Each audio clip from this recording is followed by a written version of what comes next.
حیدرآباد میں علماء، سماجی کارکن اور سیاستدانوں نے مسلمانوں سے اپیل کی ہے کہ وہ عید الاضحیٰ کے موقع پر بڑے جانوروں کی قربانی سے پرہیز کریں۔ بقرعید کی آمد کے پیش نظر یہ اپیل ریاست کی گنگا جمنی تہذیب کی بقا اور اسے مضبوط کرنے کی کوششوں کے تناظر میں کی جا رہی ہے۔ تلنگانہ خاص طور پر حیدرآباد میں عید الاضحیٰ سے پہلے قربانی کے جانوروں کے حوالے سے افواہوں کا سلسلہ شروع ہو جاتا ہے۔ یہی وجہ ہے کہ عید الاضحیٰ کی آمد سے قبل مسلمانوں سے یہ اپیل کی جا رہی ہے کہ وہ کسی بھی بڑے جانور کی قربانی سے پرہیز کریں۔ اس اپیل میں نوجوان سماجی کارکنان پیش ہیں۔ علماء اکرام، مشائخین اور دیگر فلاحی تنظیموں نے بھی آگے بڑھتے ہوئے یہ بات رکھی ہے باضابطہ کہ بھئی مسلمانوں کو چاہیے کہ ملک میں بڑھ رہے فتنے فساد کو بھی دیکھتے ہوئے گائے کے ذبیحے سے اپنے آپ کو دور رکھیں۔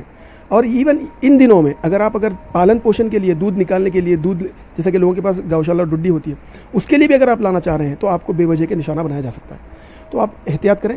الفتنۃ اشد من القتل قرآن کریم کی سب سے ایک آیت ہے، سب سے بہترین یہ مثال اس آیت کے حساب سے اس بات پر یہ فٹ بیٹھتی ہے کہ فتنہ جو ہے قتل سے بڑھ کر ہوتا ہے۔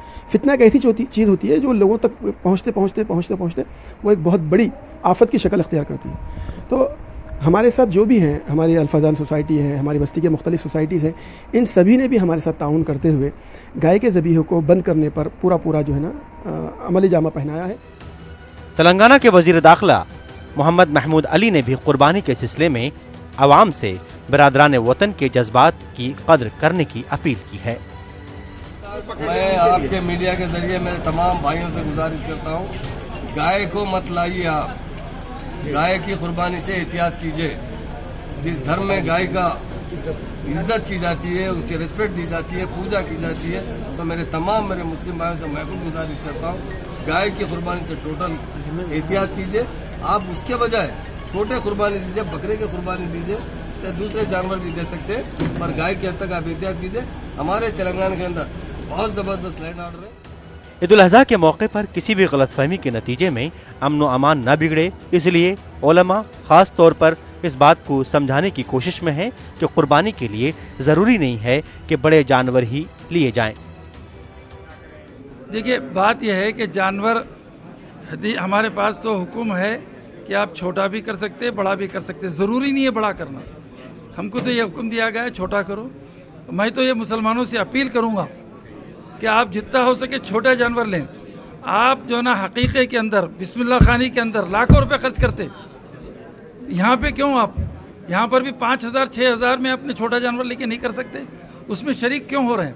یعنی آپ جب اپنے فضول اتنے خرچوں میں اتنا کر سکتے ہیں، اب لاکھوں روپے سال میں ایک مرتبہ ہے، اور وہ بھی ان لوگوں کے لیے جو صاحب استطاعت ہے، جو ہے نا صاحب استطاعت ہے، جو زکوٰۃ دیتا ہے، اسی پہ قربانی واجب ہے۔ ہم شوق کے خاطر ان کو لے کے اس کو لینے کے بجائے، اور پھر دارالعلوم دیوبند نے بھی تو فتویٰ دیا ہے کہ ہم کو احتیاط کرنا چاہیے۔ دیوبند نے خود فتویٰ دیا ہے احتیاط کرنا چاہیے اس ملک کے اندر۔ ہم کو جو جانور چھوٹا ہے وہ جانور پہ کریں قربانی۔ ملک کی ملی جلی تہذیب اور مذہبی رواداری کو قائم رکھنے اور امن و امان کی بحالی کے لیے مسلم نوجوانوں اور علماء کی ان کوششوں کی ستائش کی جا رہی ہے۔ نیوز 18 اردو کے لیے حیدرآباد سے انیس اور عظیم کی رپورٹ۔